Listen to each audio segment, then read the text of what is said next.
To compromise the victim's systems, we prepare some malicious software and force the victim to run the malware into their systems, so we can open a back door or steal some data or gain a session, etc. Before talking about the customer payload creation, we need to see a few terms to make the subject clearer. Most likely you already know the terms we'll talk about in this slide. If so, just jump to the next one. Malware. It's a short form of the term malicious software. It's a kind of software that's used to compromise the computer systems.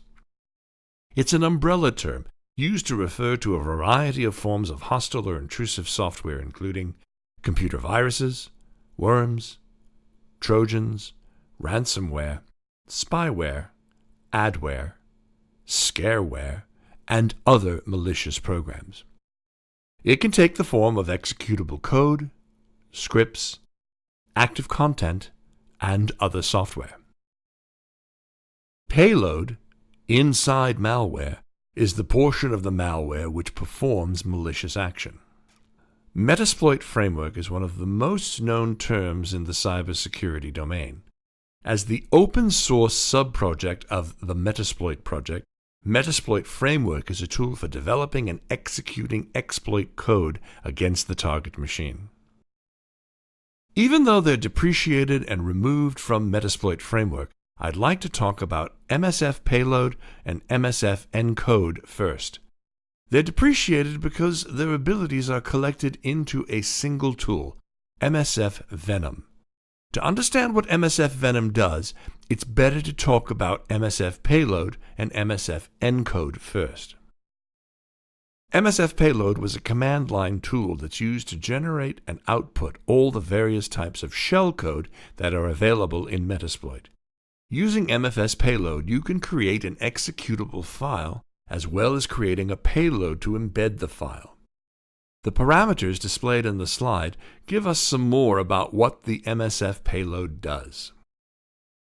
Most of the time, one cannot simply use shellcode generated straight out of MSF payload. It needs to be encoded to suit the target in order to function properly.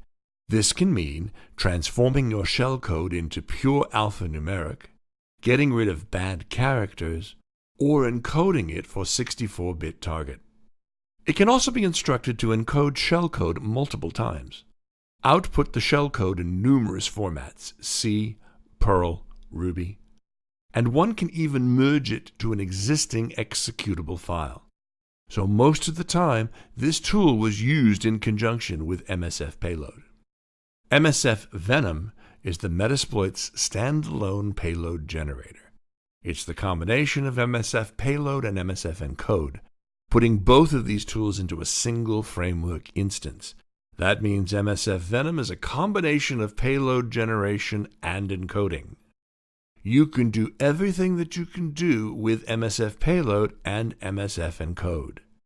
You can generate a payload, encode the payload, avoid the bad characters, use a custom template, and more.